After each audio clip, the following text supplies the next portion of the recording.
could seem, isn't it? One man crazy, three very sane spectators. Yes. Yes, the bandits.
Okay, you guys, so basically what we're going to do is called a Frankenstein revision, and that's, for that you'll need some scissors, your tape, and then you'll want to print out a copy of your pre-essay, and it's best if you can find a table or a lot of open space that you can do it on so you can lay it out like how we're showing you. That just makes it a little bit easier so that you're not losing track, and especially because you're going to be cutting it up into sections, it helps you keep it in the right order until you're ready to mix it up and hand it to your partner. So that's the other thing you'll need, is you'll need a friend or a family member to help you with. And we're doing this basically so that you can see how your paragraphs connect, and if you have a paragraph that's too long or too short. And we call it the Frankenstein method because his goal was to basically create the best possible creature, which is your paper. And yet, in the meantime, he assembles a monster. And so that's what we're doing. This paper's, what you're about to do is basically create a monster until you can get it to look like a human being again. Alright, so what you'll do after you've laid out your pre is go ahead and cut off. You can see that I've cut off all the heading information, and that just will make it so that when your readers going through it, that they're not going to have a lot of clues as to what they're going to, as the order that they'll go in. So what I'm going to start doing is I'm going to take my scissors, and each paragraph right here, this will be one paragraph because it's the abstract, so you'll keep that together. And then you're just going to cut in between right here. So you'll just cut all of this, and you'll do the same for each of your paragraphs. And then I leave them in the order that I cut them, so it still looks like a page. So then if you can see, this paragraph right here is short, but then this one continues on to the next page. So that's where you'll bring in your tape, is I'll cut this paragraph, and then I'll leave that one in the middle. And then you'll move on to your next paragraph, and because these are continuing, you want to keep them together even though they're on the same page. So I'll cut this one right here, and then we'll go ahead and you'll take your tape and you'll tape this together, and so you don't have a big white space, so you can see the balance a little bit easier. It's easier if you put that underneath, and then just take your tape Mine's tearing a little bit slow, sorry. And then just stick some tape on it. And then you'll put that in the bottom so that that goes right there. And then this paragraph will continue. And same thing, so this one's shorter and so forth until you've done your whole paper. After you've cut and taped all of your paragraphs together, it's really helpful if you can leave a little bit of space in between each paragraph so that you can immediately see what's long and what's short. So for example, the first thing that I'm noticing on my paper is that these 3 paragraphs in the middle right here are really long and they need to be either broken up or they need to be edited to be shorter. But then I'm noticing that I have little paragraphs, like this one for instance, that probably needs to be developed a little bit more so that they match up. The goal is that you want to match up your paragraphs so that they're all about the same length. Here's my introduction right here, and it looks like it's pretty skimpy, so it needs to be extended or developed a little bit more. And the same thing with that, my conclusion paragraph right here. It's also very short, so I need to go back through and develop that. This little teeny tiny paragraph right here is called a transition paragraph, and I put that in. It's not required that you have one. I usually like to put one in there, but that needs to be either added into another paragraph or it needs to be a little bit longer than just one sentence.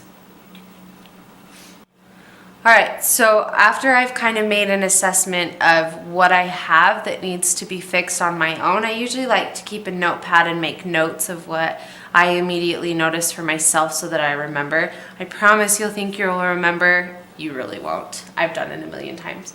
So I just pick up paragraphs randomly and just kind of organize them, and I usually do 2 piles and just kind of mix them together.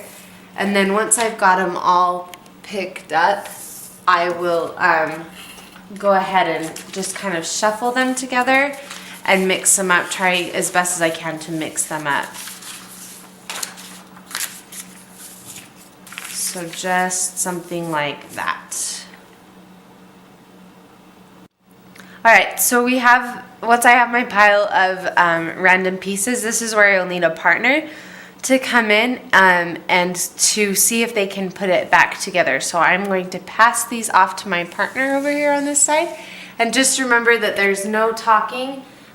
You can't help them out, and you want to make sure that nothing has given it away on your paper.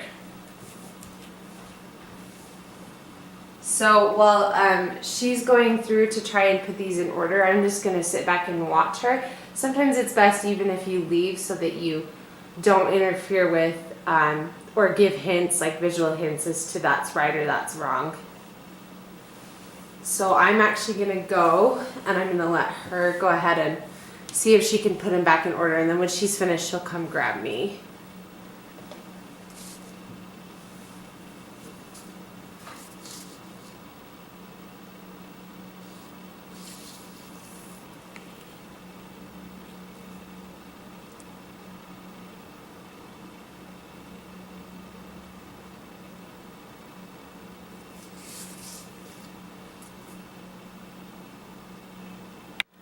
So we finally have pieced together a little bit of these, and she spent a lot of time going through and reading and trying to put them in the right order. So some of them it looks like are in the right order and some of them are not. So that's a great clue to me as to where I need to fix, and to fix my coherence and to fix how my paragraphs are working together. One of the most important things that you'll want to make sure in your transitions, and the reason why a lot of mine were out of order, is because of transition sentences, and those were kind of hard for her to signal. So if you look, she's got internships, internships, and internships all in the same paragraph, and so she thought that those went together because they all started with internships. So one thing that it should look like is you should have signal phrases, and those can be another, they can be through, they can be first, second, third, just to kind of target your paragraph so that people know when you're moving on to the next point.